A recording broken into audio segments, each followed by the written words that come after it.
नमस्कार, स्वागत है आपका। आप देख रहे हैं हमारी खास पेशकश मोदी मुसलमान किस पर मेहरबान। मैं हूं आपके साथ आशा झा।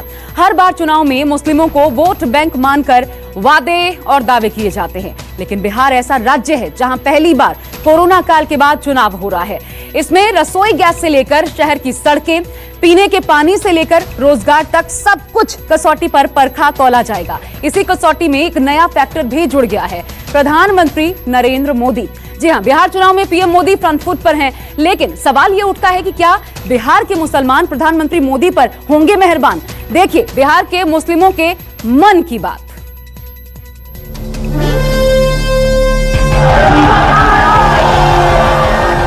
इन लोगों का बजट क्या था? 24,000 करोड़ से भी कम, और हम तो 2,11,000 करोड़ से आगे पहुंचा दिए।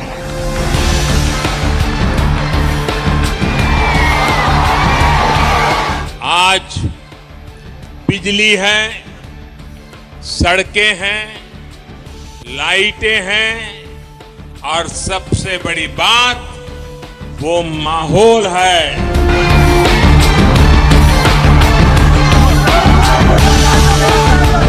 तो पहले कैबिनेट में पहले दस्तखत अगर मेरा कलम चलेगा तो 10 लाख नौजवानों को हम रोजगार देने का काम करेंगे।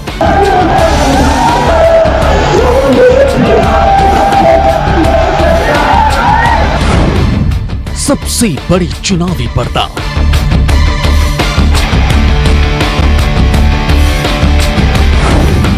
मुस्लिम बनवाएंगे एनडीए सरकार या तेजस्वी को सत्ता की बहार।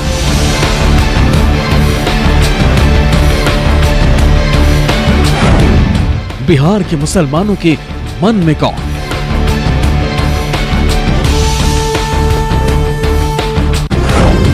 नीतीश से मुस्लिमों का मुंह भंग या अब की बार मोदी के संग?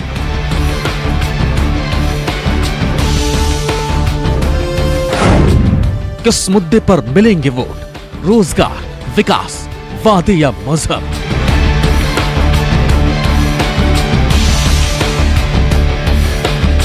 बिहार का चुनाव कोरोना काल के बाद का पहला चुनाव है जो हिंदुस्तान की जनता का मूड बताएगा।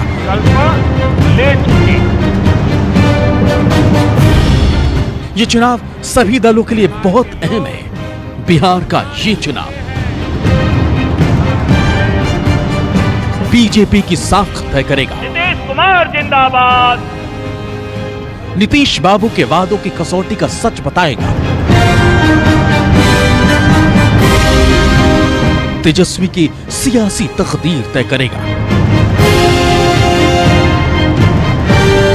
और महागठबंधन का भविष्य बताएगा।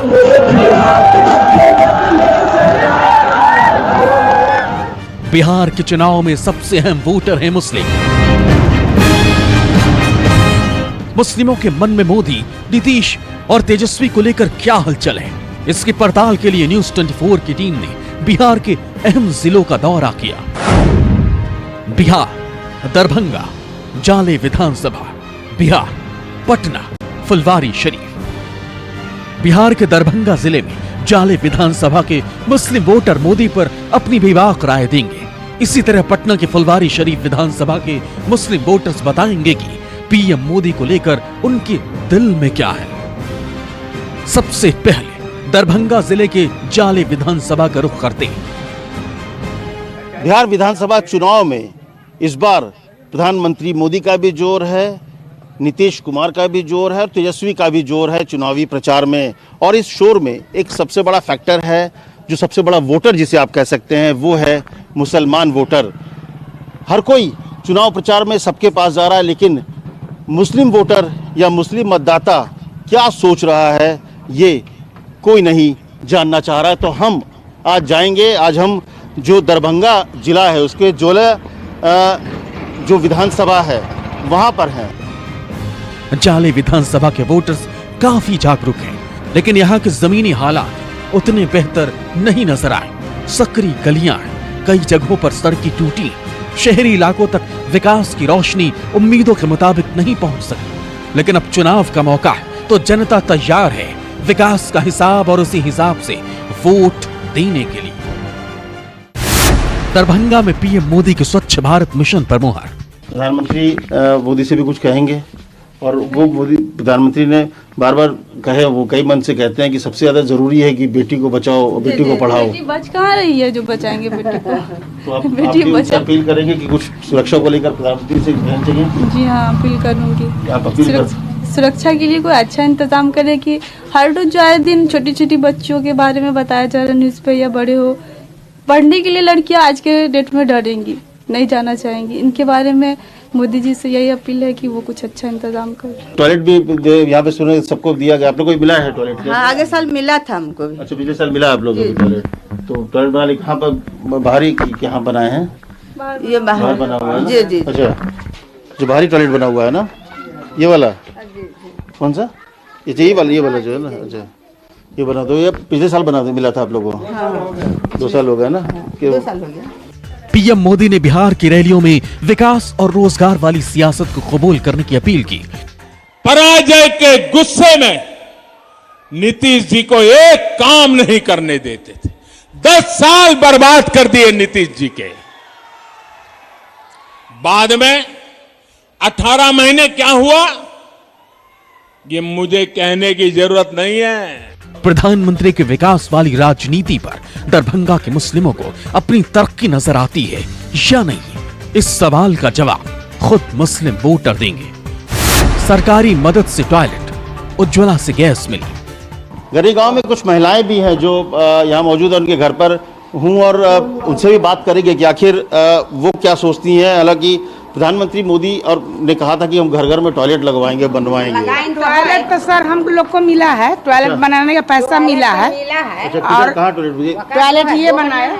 अच्छा, ये 2 टॉयलेट बना है। पैसा लगाया हूँ 12,000 में, क्या होता है? अच्छा, तो बना है, टॉयलेट दिया है। मेरे गांव में नाला नहीं था, अच्छा, तो नाला भी बना दिया विधायक जी। अच्छा, जग बना दिया। और ये गैस वैस भी मिला कि गैस हम लोग को ना मिला, गैस मिला है, तेल वाले को ना मिलता है, लेकिन हम लोग को गैस अभी ना मिला है। गैस अभी नहीं मिला ना? खैर, गैस जी तो आपके पास तो है पहले से, हमको लगता है। वो तो बीपीएल वालों को बेरोजगारी जो है सर, बच्चे लोग सब बैठे हैं, तो उसका क्या होगा? बेरोजगारी तो है, तो कुछ तो हम लोग बेरोजगारी तो बहुत ज्यादा है। देखिए, बेरोजगारी तो बहुत ज्यादा है। अभी लॉकडाउन की वजह से तो इतना बेरोजगारी है कि हम लोग का सब बच्चा बैठा हुआ है, तो भूख मरे मोदी जी के तुफाइल में।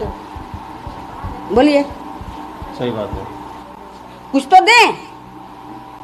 वो दाना थोड़ा सा दे करके क्या होता है, उसमें नमक नहीं आता है, मिर्ची नहीं आता है, सब्जी नहीं होता है, थोड़ा सा दाना दे दिया और हो गया कि हम। ये दाना तो कांग्रेस के जमाने से मिल रहा है। अजमत आरा भी दरभंगा जिले के जाली विधानसभा से वोटर हैं। वो नीतीश और बीजेपी की सरकार को बेहतर मानती हैं। वो दावा करती हैं कि केंद्र की योजनाओं ने उनकी जिंदगी को पहले से बेहतर बनाया है। केंद्र की योजनाओं से जिंदगी बेहतर हुई। तो नीतीश कुमार मुख्यमंत्री ने कहा था कि पानी सब जगह घर घर पहुंचा देंगे, तो वो लग रहा है आपको यहाँ पहुंचा और भी जगह में पहुंचा है? जी, तो पहुंचा जब ना नल बन गया, अच्छा, रोड भी हो गया, लेटरिन भी मिला। प्रधानमंत्री मोदी ने टॉयलेट जगह जगह घर घर कहा था कि बनेगा। तो आपको भी वो टॉयलेट में मिला है? जी मिला है। अच्छा, कितना पैसा मिला? 12,000। अच्छा, बना हुआ टॉयलेट कहाँ बना आप लोग, किधर बनवाया है? अच्छा, इधर टॉयलेट बनवा लिया आपने? जी। अच्छा, चलिए, मतलब टॉयलेट का काम तो हो गया। दरभंगा जाले विधानसभा में युवा वोटर्स की संख्या भी अच्छी खासी। ऐसे में युवा मुस्लिमों के मन की बात जानना बहुत जरूरी है। पीएम ने मुस्लिमों को तरक्की वाली तकनीक से जोड़ने के लिए कुरान और कंप्यूटर दोनों साथ लेकर चलने की अपील कई बार की है, लेकिन क्या युवा मुस्लिम भी पीएम की बात से इत्तेफाक रखते हैं? अभी यहाँ पर देखिए, कुछ बच्चे हैं, बच्चे क्या स्टूडेंट्स हैं, उनसे बात करेंगे, जो पूछेंगे उनसे कि क्या वो सोचते हैं। चुनाव भी है, चुनावी माहौल भी है, राजनीति भी है, नेताओं के बारे में भी। तो बच्चे, क्या मतलब एजुकेशन के बारे में जो पढ़ाई लिखाई चल रही है, तो कहा जाता है कि प्रधानमंत्री मोदी ने एक चीज़ कही थी कि एक हाथ में कुरान होना चाहिए, एक हाथ में लैपटॉप होना चाहिए, कंप्यूटर होना चाहिए। जी, जो उसको तुम लोग किस तरफ सोचते हो उसको? जी, बहुत अच्छे तरीके से सोचते हैं।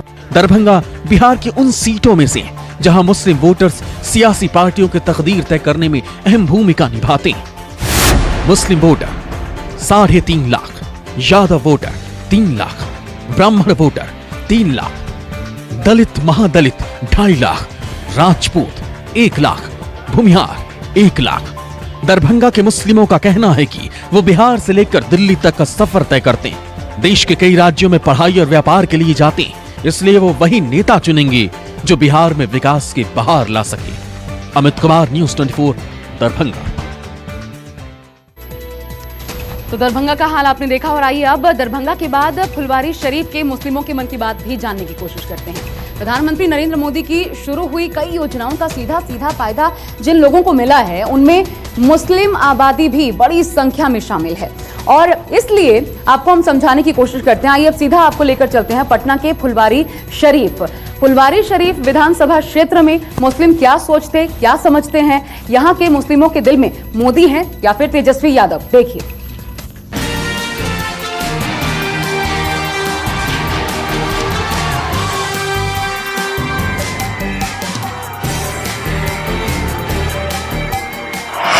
पटना के मुस्लिम किसे बनाएंगे बाजीगर?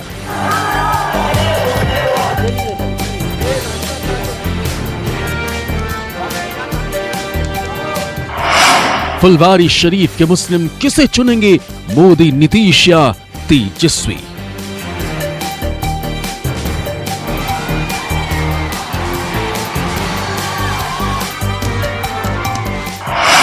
वोटिंग से पहले फुलवारी शरीफ के मुस्लिमों के मन की बात।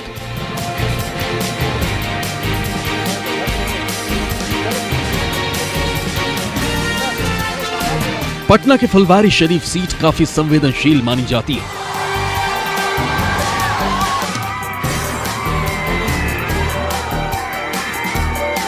ये मुस्लिमों की बड़ी धार्मिक गतिविधियों का केंद्र है और पटना में तरक्की की कई तस्वीरें भी यहां दिखती हैं।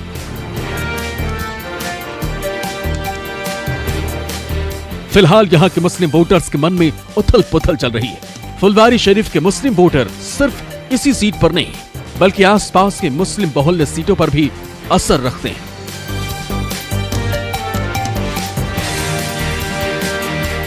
बिहार में इस बार सीएम नीतीश से नाराजगी को पीएम मोदी का चेहरा दिखाकर कम करने की चुनावी कोशिश है। इसलिए न्यूज़ 24 ने फुलवारी शरीफ के लोगों से यह सवाल पूछा कि उनके मन में कौन है, पीएम मोदी, सीएम नीतीश या पूर्व डिप्टी सीएम तेजस्वी यादव। हम इस वक्त पटना के फुलवारी शरीफ विधानसभा क्षेत्र में हैं। हम ये जानने निकले हैं कि इस चुनाव में जो मुसलमान हैं, क्योंकि मुसलमान की तादाद जो है अच्छी खासी है और कई विधानसभाओं में वो निर्णायक हैं, और इसीलिए हम निकले हैं कि जो बिहार का मुसलमान है वो इन चुनाव में क्या सोचता है। विषय है, देखिए हम लोग का है सोच यही कि चाहे तो वो लालू हो, चाहे तो नीतीश हो या मोदी हो, इससे कोई बहस नहीं। अच्छा सरकार होना चाहिए। हम लोग वही सोच के देंगे कि किसको देंगे अभी हम लोग नहीं बताएं। फुलवारी शरीफ के लोग अपने वोट की अहमियत जानते हैं, इसलिए वो अभी से अपने दिल की बात नहीं बताना चाहते, लेकिन वो सरकार के कामकाज और नेता के वादों की सच्चाई को ही कसौटी मानकर मतदान करेंगे। फुलवारी शरीफ में महिला वोटर्स के बीच भी खूब चुनावी पंचायतें हो रही हैं। आधी आबादी कहलाने वाली महिला वोटर पुरानी और नई दोनों तरह की राजनीति को अच्छी तरह समझकर फैसला करेंगे। हम तो चाहते हैं भाई कि लालू प्रसाद जीत जाए, कि हम लोग के कुछ सहायता मिल जाए। अच्छा जी, लालू इसलिए कि हम लोग का इतना परेशान है, हर चीज महंगा है, हर चीज महंगा है। बताइए, कमाने खाने वाला आदमी है, इतना बाल बच्चा है, कहाँ से हम परवस्ती करेंगे? चलिए कोई नहीं, अब कुछ और महिलाओं से बात करेंगे। देखिए नाराजगी है, अपनी नाराजगी है, महंगाई से लेकर तमाम चीज़ें, तो बात करते हैं, कुछ और लोगों से बात करेंगे, ये जानने की कोशिश करेंगे कि उनके मन में क्या है इस चुनाव में को लेकर, और खास करके तीनों जो बड़े नेता हैं उनके बारे में, चाहे मोदी हो, तेजस्वी हो या फिर नीतीश कुमार। ये बताइए कि इस चुनाव में मुसलमान क्या सोच रहा है, जो क्योंकि बिहार विधानसभा में सबके मन की बात तो टटोली जा रही है, लेकिन मुसलमान के मिजाज को कोई नहीं टटोल रहा है। क्या है मुसलमान जो है उसका मिजाज क्या है चुनाव को लेकर? मुसलमान सर कश्मकश में है कि किसके तरफ जाएं, क्योंकि उसके पास कोई विकल्प ना होने के कारण वो जाएंगे लालू के साथ। और जहाँ तक नीतीश की बात रही, तो नीतीश ने 15 साल के अपने शासन में अच्छा काम किया। ऐसा नहीं कि उन्होंने काम नहीं किया। पोशाक योजना था, साइकिल योजना था, लड़कियों की मैट्रिक पास करने पर 10,000 मिलते हैं, इंटर पास करने पर 12,000 मिलते थे। ये सारा चीज़ का उन्होंने क्रियान्वयन किया। बट अभी क्या है, मुसलमान उनसे पृथक इस वजह से हुआ क्योंकि वो बीजेपी के साथ अलायंस किए। अच्छा, और बीजेपी अलायंस की वजह से ही आप लोग नाराजगी, बाकी और कोई नाराजगी? बाकी और कोई नाराजगी नहीं। वो तो फुलवारी शरीफ के लोगों में मौजूदा सरकार को लेकर नाराजगी दिखी। लोग वादे के मुताबिक विकास कार्य न होने से खफा है। सड़कें, बिजली, पानी जैसी मूलभूत सुविधाएं नहीं मिली, जिसकी वजह से सरकार विरोधी लहर का असर बयानों में भी नजर आ रहा है। फुलवारी शरीफ सीट का चुनाव काफी दिलचस्प होगा, क्योंकि यहां दलित, यादव और मुस्लिम वोटर्स की संख्या ज्यादा है। पिछले विधानसभा चुनाव में लालू और नीतीश साथ साथ चुनावी मैदान में थे। इस वजह से कई वर्गों का वोट आसानी से मिल गया था। लेकिन इस बार मामला पूरी तरह पलट चुका है। अब जेडीयू बीजेपी गठबंधन और आरजेडी का महागठबंधन आमने सामने है।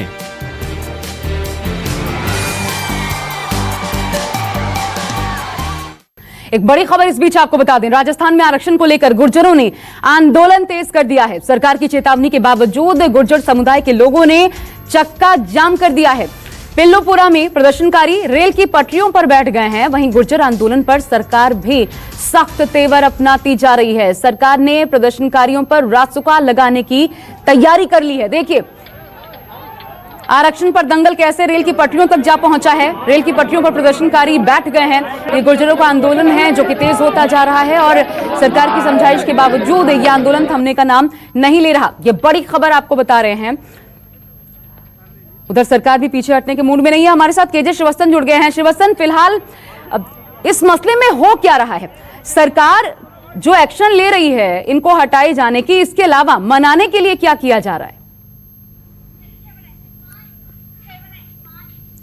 जी देखिए, इनको मनाने की कोशिश कैसे सरकार ने 24 घंटे पहले गुर्जर समाज का एक गुट जो बातचीत करना चाहता था उन्हें जयपुर बुलाया था। 41 प्रतिनिधि उसके आए थे, जिसमें काफी लोग ऐसे थे जो पहले भी गुर्जर आंदोलन में बैठ चुके हैं। उनको लगता था कि बातचीत ही जरिया है एकमात्र इस पूरे समाधान का।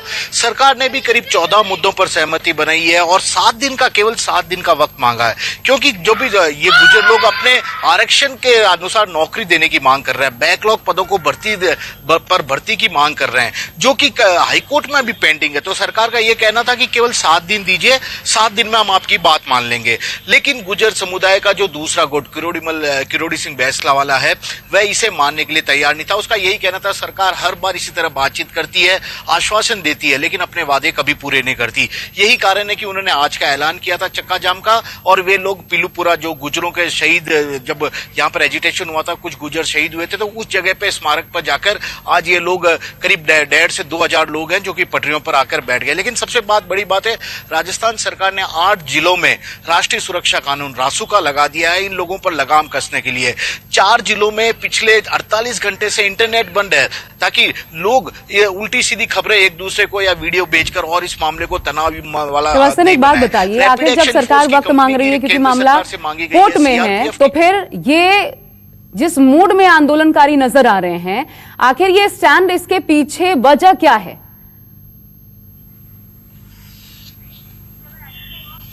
जी देखिए, सरकार गुर्जरों की यदि माने तो उनका यही कहना है कि बातचीत पहली बार नहीं हुई है, समझौता पहली बार नहीं हुआ, आश्वासन पहली बार नहीं मिला। कई बार सरकार इसी तरह से आश्वासन देती रही, लेकिन जब पूरा करने की बात आती है तब सरकार इसे पूरा नहीं कर पाती। और सरकार के सामने मजबूरी यह है कि ये बैकलॉग पदों की मांग कर रहे हैं, यानी कि ऐसे पद जिस पर कि हाई कोर्ट और सुप्रीम कोर्ट ने रोक लगा रखी है कि आप उस पद को दे ही नहीं सकते। और जब तक सुप्रीम कोर्ट में फैसला पूरी तरह से नहीं आ जाता, अंतरिम फैसला आया, जब तक पूरा फैसला नहीं आ जाता, सरकार उसे किसी भी कीमत पर नहीं दे सकती। ये तो सब जानते हैं। तो ऐसे में सरकार भी समझ चुकी है कि बातचीत के नाम पर भले ही वह इन्हें कितने भी समझा ले, लेकिन गुर्जर आंदोलन की जो आंच है वो कहीं ना कहीं उसके भी हाथ जला रही है। कल विधानसभा का सत्र भी है। हालांकि सरकार कृषि कानून को, जो केंद्रीय सरकार का कानून है, उस पर बिल लेकर आ रही है, लेकिन इस गुर्जर आंदोलन की गूंज विधानसभा में भी सुनाई देगी। फिलहाल तो इतना है, लोगों की परेशानियां बढ़ना तय होगी है, क्योंकि गुर्जर लोग पटरी पर बैठ गए हैं, सड़क हाईवे जाम करने लग गए हैं। तो लोग अब काफी परेशान अगले कुछ दिन तक होंगे जब तक ये गुर्जर अपना आंदोलन खत्म नहीं कर देते। ठीक है, शुक्रिया आपका, और नजर बना के रखिएगा श्रीवास्तव, आगे आपसे जानकारी लेते रहेंगे। फिलहाल एक बहुत छोटा सा ब्रेक, आप देखते रहिए न्यूज़ 24। लेकिन उससे पहले एक और बड़ी खबर आपको बता दें, जो कि इस वक्त श्रीनगर से आ रही है। श्रीनगर के रंगरेथ में एनकाउंटर में सुरक्षा बलों को बड़ी कामयाबी मिली है। एनकाउंटर में हिजबुल के चीफ कमांडर सैफुल्लाह को मार गिराया गया है और वहीं एक और जिंदा आतंकी पकड़ा गया है। इलाके में सर्च ऑपरेशन अब भी जारी है। तो एक आतंकी मार गिराया गया जबकि दूसरा आतंकी जिंदा पकड़ा गया और इनके पास से हथियारों की भी बरामदगी हुई है। ये बड़ी खबर श्रीनगर से सामने आ रही है। हिजबुल का चीफ सैफुल्लाह जो कि मारा गया है इस मुठभेड़ में, साथ ही एक और आतंकी को सुरक्षा बलों ने जिंदा पकड़ा है और ये बड़ी कामयाबी है। जिस तरीके से लगातार नापाक मंसूबों को अंजाम देने की कोशिश की जा रही है, उस बीच ये गिरफ्तारी काफी ज्यादा अहम है क्योंकि पूछताछ में जो खुलासे होंगे आगे के तार खंगालने में वो बहुत ज्यादा मददगार साबित होंगे। एक आतंकी जिसको जिंदा पकड़ा गया उसकी तस्वीरें हम आपको दिखा रहे हैं।